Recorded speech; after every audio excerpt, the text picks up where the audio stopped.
Hello guys, how are you? We are back with another video and I am so overwhelmed right now because first of all, the first video of Pire Kamil reaction, you have given it so much love. To all the people who have liked it, to all the beautiful girls who have commented on my video, like you have no idea. First of all, I am a small YouTuber. I am a small booktuber, and that is a niche that not many people watch. So every subscriber, every comment, every like matters so much, and thank you so much for all of you. Especially, I would like to mention one of the comments that has given me so much clarity. It was, I think, Habiba. I have pinned it on one of my videos as well, where she has commented because she was the one who told me that even though in the books Imama's religion has been described as the firqa of Islam. Muslims in the Muslim community, they are not accepted as the firqa because their religion does not accept Prophet Muhammad as the last prophet, and that is the dissenting opinion between the sects and different factions of the Muslims, due to which they are not accepted as one of the sects in Islam. So that was what she told me, and by far that is the most valid explanation I have got. And yeah, so thanks to Habiba as well. And yeah, let's begin. Today I'm going to react on the fourth and fifth chapter of Pire Kamil. So let's begin.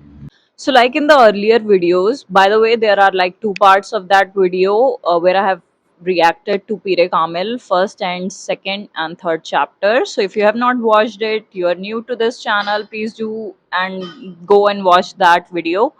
And yeah, like I said in the previous video, we were at the part where Salar and Imama has left for Lahore, and Salar was driving her, and midway they stop at a place to eat something, and Imama tells him that she wants to offer namaz. So there was this again, like I said in my earlier video, Umaira Ahmad cute moments. He was the one who offered her that he will help her to perform wuzu, and he was offering water, and she was washing her hands and performing wuzu. So I think that was a cute moment. And finally they reach um, Lahore, and she tells him, Imama tells Salar, that I hope you do not mention all of this to my parents. And Salar very rightfully says, I mean, Imama was right as well, because she was concerned about this whole thing. It is apparently a big deal.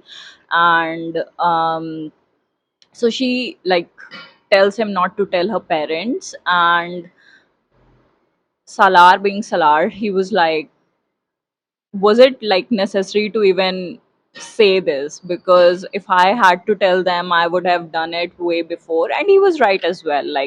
But again, it's Salar Sikandar, and partly I was hoping that he would, just because he's such a unpredictable personality, he would actually he might tell his her parents something. But that didn't happen, thankfully. And he was like rightfully offended because she asked him to not to tell her parents. Shit hit the roof when Sikandar Usman, which is who is Salar Sikandar's dad, he came to know about this whole issue because apparently somebody saw Imama cross their home and go to Salar's house. So this was a whole issue, and their first suspect on this whole case was Salar. And there was a moment where Sikandar Usman was trying to find out the reason and who the girl was. Yeah, they got to know that there was some girl in the house when they were not there. They got to know that Salar left with some girl around midnight for Lahore. And the way Salar, like, kudos to him. The man had some conscience alive, and that's why probably Allah gave him some hidayat. um, because he was not beyond saving, is what I feel. Okay, because he was doing all these exceptional things that nobody would do. Like, seriously, nobody would risk their life to such extent, even if they are whimsical. But he kept on doing great things for her. Like, he just pretended to have a prostitute in his house just to save Imama. And he planned, because thankfully now this is where the IQ of 150 comes into play. Like, that was actually, like, he went through all the permutations and combination that the police were gonna ask him, or his parents were gonna ask the prostitute.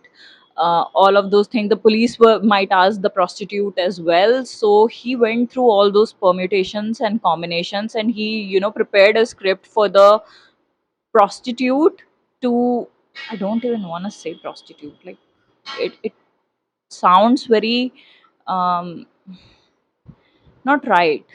So to the girl, let's just, yeah, keep it decent. To the girl, he gave this whole script, and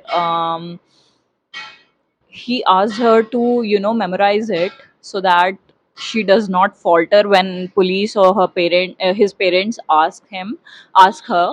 And that was the whole thing. And I was like, Jalal is not a nice guy. Salar is going above and beyond to, like, help you, even if this is for religious purposes. Like, he's doing a lot. Like, see the good in him, girl. What are you doing? Then somehow, they managed to control whatever was going downhill through the whole thing. The matter settles down, but it is, like, given in the book that Imama's family did not, like, were not ready to leave her alone. They were, like, constantly searching for her. So Sikandar Usman was, I think, for an year or so, he had some guards follow Salar just for his safety's sake. And then it is shown that after such a long time, like after months, Imama called Salar and asked for divorce, and he refuses her. Like, he was like, no, I'm not going to. And this was shown that when she decides to marry him for, for the sake of not convert for the sake of converting her religion, she asks for the right to divorce him in the nikah nama, the marriage contract. And he gave her that. But then again, Salar being Salar, like I said, he lies to her and says that, no, you do not have the right to divorce me in the nikah nama. I have not given any such right to you.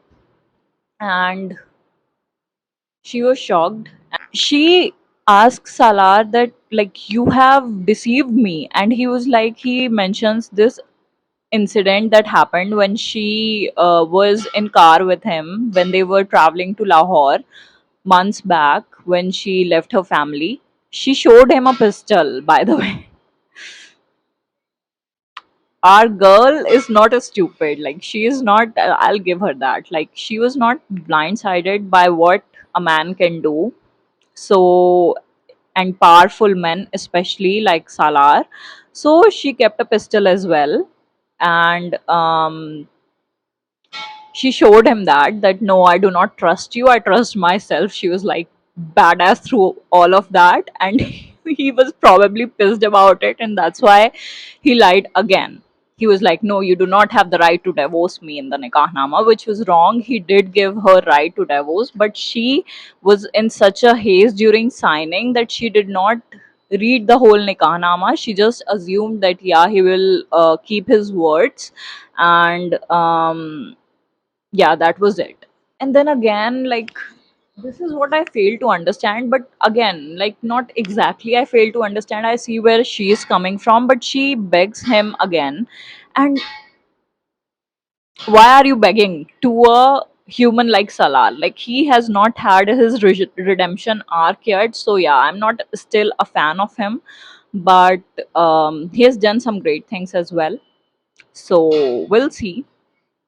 And but again, she begs him, and I was like, here we go again. Why is she begging? But then I understood where she was coming from, because she was desperate, to be honest. Then the whole story shifts, like, it completely shifts, and I am clueless, like, how are things going to come together. I was not aware of the timeline, that how long is it going to take for Salar and Imama to be together. And but then I was like completely trusting the process, because the next chapter had Salar in America for studies. He was studying in one of the Ivy Leagues, and again, 150 IQ, brilliant student there. There he met with one of his friends. No, there he met one of a guy who became his friend. It was, I think, Saad, and there was this incident. Now I don't know, but like, from an unbiased perspective, and I get it, because oh my god, yeah, this is going to be controversial. So like, bear with me. If you do not agree with my opinion, be respectful in the comments. That's all I'm going to ask. Okay. There was an incident. Salar is no this Saad guy comes to Salar's apartment, okay, and he goes to the fridge, takes a sandwich, and Salar says, um, keep it down, you cannot eat it. And Saad was like, why? And Salar said that there's pork in it. And I know that pork is that is the meat that is prohibited for Muslims. So Saad was very shocked, like, why is this here? You are a Muslim, and then and I understand it. Like, he should have kept it. Um, and Saad was then very upset, which I understand. But the way he like conveyed his emotions, the outrage that he displayed during that time, it was so unnecessary. He was like, I am not going to eat anything in this fridge. I'm not going to like even touch the utensils that you use. I'm not going to, like, let's just go outside and eat. I get it. It's forbidden in the religion. In my religion, beef is forbidden. And if somebody eats it, I would just like very decently ask them, let's just eat outside. Like, why would you bother cooking something? I would just like prefer eating outside. Okay. Um and I get it. Like, because there's this thing with vegetarian people, like religious vegetarian people, who are sometimes very who says things they mean well. I do get it, but they say sometimes they say things that are very offending as a non-vegetarian. So Salar was like, this is very insulting the way you're telling this. Like, you cannot even touch the utensils, you cannot even do those things. I was getting Salar's point of view as well. I was like, yeah, that is quite insulting. I don't know how you guys feel though, so like, comment on that incident if you have read the novel. It is shown that he is quite haunted by the whole, like, he is somewhat haunted by the thoughts of Imama. There was an incident where he was in a playground, and this boy was playing with football, and his mother was wearing this, chadar, like Imama used to wear. So he was haunted by her thoughts. And then again, his girlfriend Venus was again wearing this necklace that Imama used to wear. It had this pearl thing, and she when he like they were sharing an intimate moment. They were about to share an intimate moment, but he was like so shocked, so taken aback by the thoughts of Imama that he was like, I have to get out of here. I am not feeling that well. Then she got out of there, and this whole thing happened. So, throughout the whole fifth chapter, it was shown that he was quite haunted by her thoughts. Every now and then, there were things that would remind him of Imama, and he was upset about it. Somewhere in between, he also meets Jalal Ansar, and he was like, he asks about Imama, and he was like, no, she is not with me. Like, why would she be with me? I already denied her. I refused her proposal to marry her, and Salar was like, I figured that she would go with you. Like, where would she go otherwise? She had no place in Lahore. She couldn't have gone to her friends. Otherwise, police would have known. Then where is she? He was like rooting. He was like betting on Imama being with Jalal, and he was quite shocked that she was not with Jalal. And Jalal then like counter questioned that I thought she married you. And Salar was like, dude, if she married me, I would not have sat here talking, having this conversation with you, which was like, of course, duh, have some brain, Jalal Ansar. Jalal Ansar does not have brains. He does not have the decency of a normal human being, let alone a Muslim. Yeah, I'm not a fan of Jalal Ansar. Maybe he does have a redemption arc somewhere in the book. So stay tuned for that. Then it's also shown that Sikandar Usman got to know what his son did, and he got to know about his son marrying Imama, and he was quite upset because he was rooting on Hashim Mubin, who is Imama's father, being wrong about this all. Like Salar had nothing to do with even if he was with a girl that night, it was not Imama. So he was rooting on that fact. He was trusting his son, and when he got to know about it all, he was quite upset, and rightfully so. He was like, Hashim Mobeen belongs to a very powerful family, and the only reason you are standing here is because you also belong to a very powerful family. If you were like some common guy, you would be in jail by now. So, yeah, he was right as a father. Then, like, I didn't know why Saad was upsetting me so much initially in the initial chapters, but I do not like when people are so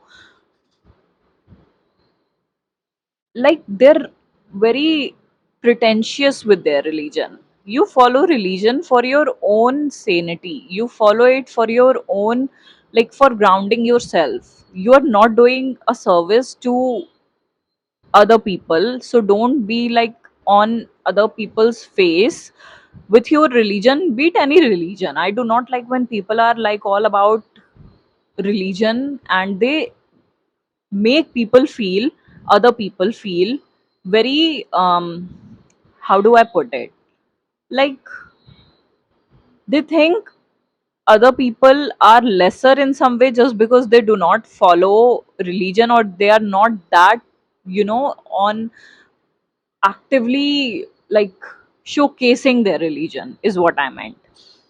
And then Saad, oh my god, this guy. So he borrows Salar's apartment to study, and then Salar for some reason had to like his plan changes, and he somehow gets to his apartment, opens the door, and hears voices. There are glasses of wine on table. He hears voices, and he understands that Saad was there with a woman. Now, again, pretentious religious people are like the worst kind. So I was like, okay, Saad, okay, great, great job. Like, yes, I have seen such kind of people. Like, be it any religion, there are those people, and we all know such people. Like, be truthful, okay? We all know those kind of people who are like all about religion, but they don't follow a thing, not even a single percent of what their religion says. You would think that this whole incident, like when it was mentioned to Saad, it would change him Like he would tone it down, he would chill a bit, but he did not. He was like right on with it, and that is my thing. Like, practice what you preach, or don't just preach to make others feel bad about themselves. Don't do that. Like, you had no right doing that. So Saad was like not my favorite people, like my least favorite person on this novel, one of my least favorite. So yeah, just putting it out there. Like, I did not like his whatever. Oh my god, Saad did not stop there, by the way. He was like not toning down his religious aspect, and he was not even like toning down his whatever he was doing wrong. So Salar found him browsing pornographic sites, and I get it why Salar was hating on religious people. Like, if you meet those kind of religious people in your life, like not somebody who um, practice the essence of religion but just to make others feel bad about themselves, you would also hate religious people. Like, you would also like think that, oh, they all belong to the same category. Like, when he met Jalal Ansar, he did not in America, Jalal Ansar did not have this beard, which is, I think, it's one of the things in Islam. Like, guys keep their beard, right? But then again, he was like very casual about it. He did not think through it much. But there were a lot of other things that changed in Jalal Ansar, not just after coming to America. It was like he was, I think, a shitty person from the start. He was again just like milking his religious knowledge for different reasons, is what I think. Through this all, like, this is in this fifth chapter we follow the journey of Salar through like when he is in America. And throughout this chapter he's having a sort of like tug and war between himself, like tug of war between his emotions, his understanding of religion, his this constant haunting that he's getting of Imama's thoughts. So we see a lot of that in fifth chapter. And then there comes a point where he is like down with a fever, down with a bad case of food poisoning, and there's nobody, like nobody, and he finds himself utterly alone for a person who has always been in a spotlight. It was like falling from grace, sort of thing. And the way she has written it, Umaira Ahmad, kudos to her, because that expresses the ultimate amount of like emotions, the right amount of that sentence. In, I don't know, I think the Hindi translation comes very close to Urdu one, because Urdu is one of the Indian languages, and the translator has done a great job. I hope he translates ab a hayat. I don't know how to say it, pronounce it, but yeah. um Coming back to the point, like the translation, since it comes very close to Urdu, the essence of what the author wanted to say is not lost. So but that is something that when you translate to English, the essence is a bit lost. Like, Urdu is such a beautiful language, guys. So yeah, it is lost. We have to accept it. Like, English is not, no matter how much you try, you cannot reach the level of Urdu when it comes to that grace, that poise that the language offers. So yeah. Anyway, so this is that paragraph that I'm talking about. Like, it such beautifully, like, we have all experienced, if you have lived enough, and I hope you do, you will feel this sometime in your life, because I have felt this. Like, there is a time in one's life when all these relations just ends, not like theoretically, but like in your mind something is snaps, and you just don't feel connected to anyone. uh, you just have this, when you're having this religious awakening sort of thing, or not even religious awakening, I won't just leave atheist out of this, because they also believe in something. They might believe in themselves, okay, or the universe or science, but they have this awakening. And we as religious people have this awakening where we just trust something that is in us, something that is out there in universe, and we have that conscious realization that it's just us, it's between us, and there is nobody. Like, these people, this is all superficial, and we have that realization that we are all alone. That is like the paragraph says that we do not have this ground beneath our feet, or the sky above our head. It's just between me and God. And for atheists, it's between them and science, or probably universe, or them and their self. Like, it's their conscience that is calling to them. So it's just like a very lonesome journey, and at the same time it's very, um we find a sort of companionship, right? And then lastly there's this line which is very beautiful, which says that we realize that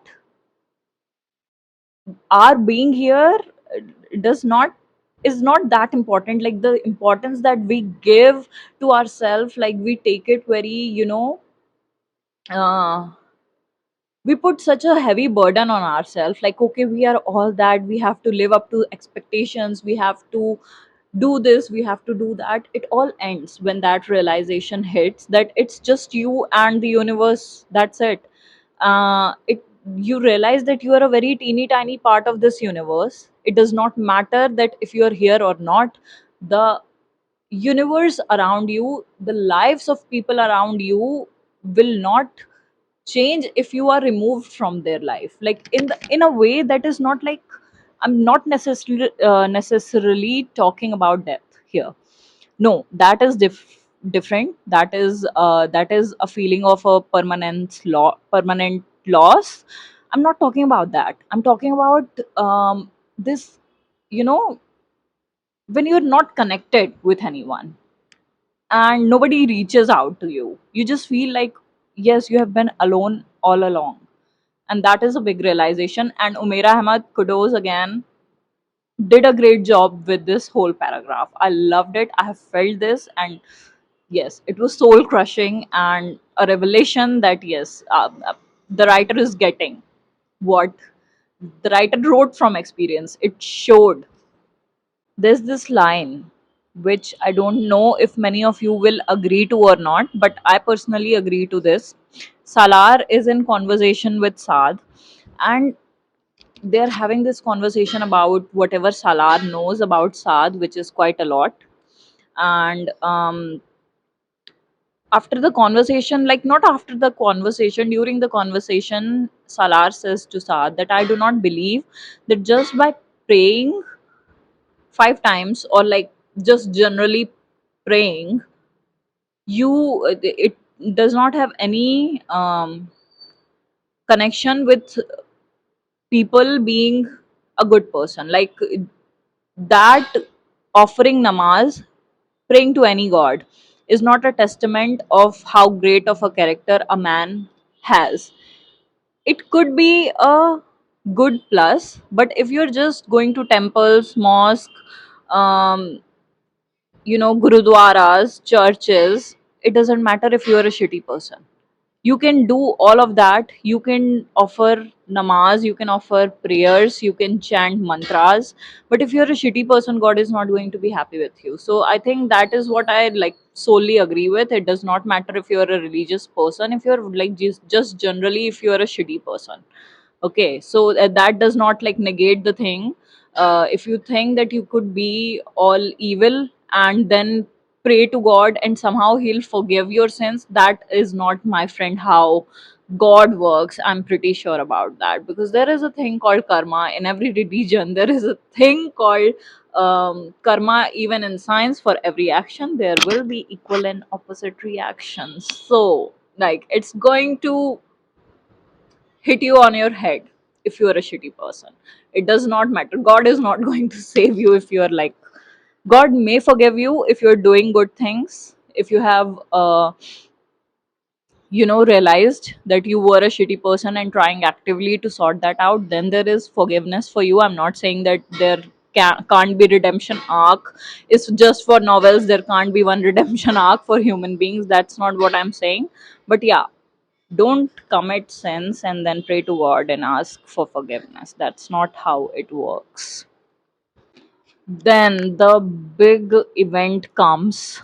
The whole, like, that moment where the thing snaps in your head when you realize what this has all been about, like what your path is, and it's very clear, like crystal clear, as clear as the sky today. But there's this event, and oh my god, like Salar is mugged at gunpoint, um, and he was tied to a tree and he was struggling. He did not have anything. Like they have used his own shirt to tie him, they have like gagged him, done all those things, you know, you expect a robber to do. And that's when he realizes how small he is. Like IQ of 150, nowhere, like it doesn't come to help. The arrogance does not come to help. Like life life has a way of putting you in your place. You have to believe me on that. And whatever whatever bad arrogant things, like I did not had problem with him being cocky, but him being generally, just because he had this IQ and he was good at everything, I had a huge problem when he used to think lesser of other people. Like he used to be just like, I know everything. I don't like those kind of people generally. Like there is so much more in life that you have not known, and you were only like 19, now you are like 20, 21, 22, maybe.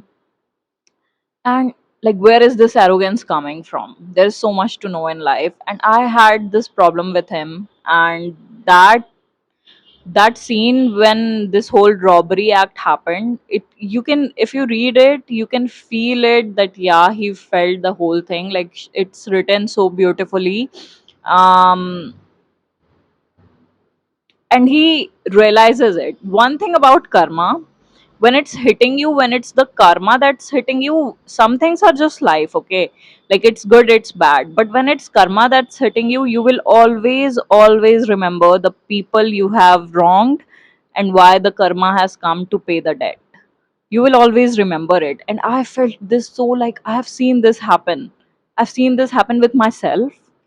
When karma has hit me, when I have wronged someone, and yes, I have sinned. I'm not going to pretend that I'm a great person. I've sinned wrongfully, I was arrogant, I was ignorant, so yeah, and realized my mistake. So but still karma did hit. And then I have seen it happen to people who have wronged me. And I was like, when I was reading this whole paragraph, and he realizes there was no point of him remembering Imama at that moment, like, dude, you are struggling for survival. And but he still remembers her, because that's the thing about karma. You'll always remember the people when it's hitting you, you'll always remember the people you have wronged. And that was such a goosebump moment for me. Like, I was like, oh my god, I've seen this happen. I've seen this happen with myself. And yes, yes, like now is the time for that redemption arc, because oh my god. And he was like, he was having this conversation like, I did it because this, I did not genuinely wanted to hurt her. And oh my god, like yes, when you realize that yeah, you were ignorant, you were arrogant about it, that is when there is a hope for you. And that is when you accept it, then the universe comes into play and it helps you. Somebody, the power above, helps you then. And when he realizes that, he somehow like when he realizes that, he somehow gets freed after some time. Like he shouts so much that his voice gives up. He struggles so much. He was bitten by these insects in the forest because he was hiking when he got robbed. And all of that happened. And then the thing that was tying his hands snaps, and he frees himself. He walks to some distance with no shoes, nothing. They took his shoes. All of those things happened, and he was crying. Then his hands, because it was tied so hard, it was all swollen. He writes his address, because he when he found police, he writes his address down because he couldn't speak. Finally, when he's found and he is, I think, admitted to the hospital, his parents come, and the police is, they give them the board to write because his voice has given up and all of that. He's just sitting there quiet. The police comes, they ask several things, and uh, advises the father to file a complaint. And when all of them leave, Sikandar Usman, his father, is like so furious. And I was shocked. Even I was shocked. I was like, dude, calm down. Why are you furious? Your son just had this near death experience, and then it hit me like truck. It was like he was still thinking that his son committed another act of suicide, and he was just messing with their head. And that is the thing, when you keep on lying about everything, like when the time comes, nobody is going to trust you. So he was like blaming his son. He was furious, he was ranting. And um, Salar's mother, being mother, she was like trying to calm down her husband. And out of all of that, like somewhere Salar started crying. And that, oh god, I am like, for the last two videos I have been very vocal about how much I hated Salar's character, how much he infuriated me, how much he irritated me. But I was like, oh my god, I was so sad for him. Like I genuinely felt so bad for him. I was like, it hit me in the chest. What was like the way she has written it, Umaira Ahmad. Oh my god, you if you are a visual person, you will feel this in your bones, like when he starts crying. And both his parents are shocked. They are like, oh my god, what is wrong? And they realizes this, that he might be telling the truth. And they files the complaint, and the police already tells them that they have found the car, they have arrested the um, people, because the both the guys who mugged him, they have arrested those guys because they couldn't provide the papers of the car, and it was a great sports car. So all of that happened. Yeah, this was where, like, he when he came home after that hospital visit, he came home as a very changed man, because it has been shown that he had this whole huge hair, long hair. He was all very punk rock style, I don't know. Platinum studs, all of that, piercings, multiple piercings, ponytail, all of those things. So he cuts his hair, he changes his appearance, goes to, take books, religious texts from the market. And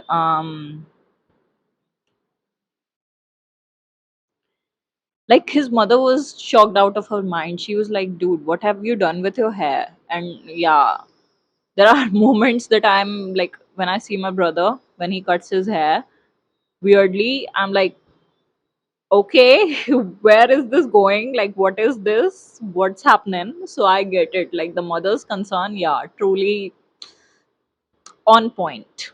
During this time that he is, quiet, he could not speak because his, like, he was shouting in the forest, nobody was hearing.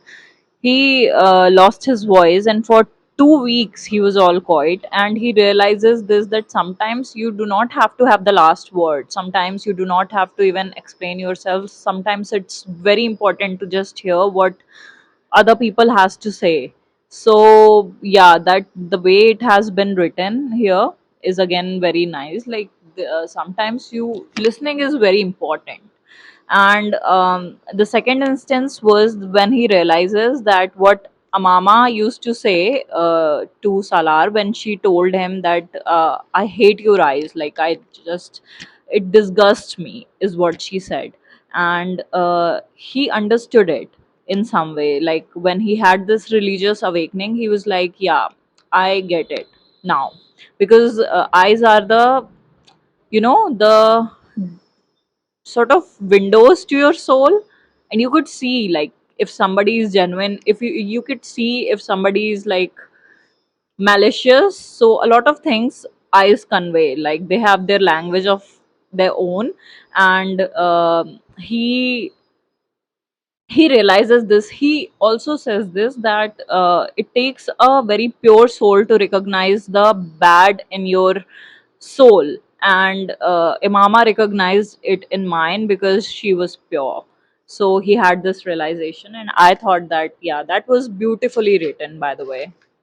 And the fifth chapter ended with Salar going back to Yale. And I think what happened? I think that's when Sikandar Usman made him sign the papers, like a blank paper. And he realized that it might be for the divorce reasons, like he might print a divorce agreement between him, Salar and Imama. And he was like okay with it. And he was very, in peace with his decision to have this religious journey, is where the fifth chapter ended. So yeah, guys, that was chapter 4 and 5. I'll meet you tomorrow for chapter 6 and 7, maybe 8. All right. And yeah, till then, happy reading. I hope whatever you are reading is worthy of 5 stars. I hope you get the strength to DNF a book if it's not going your way. And yeah, I'll see you tomorrow. Bye.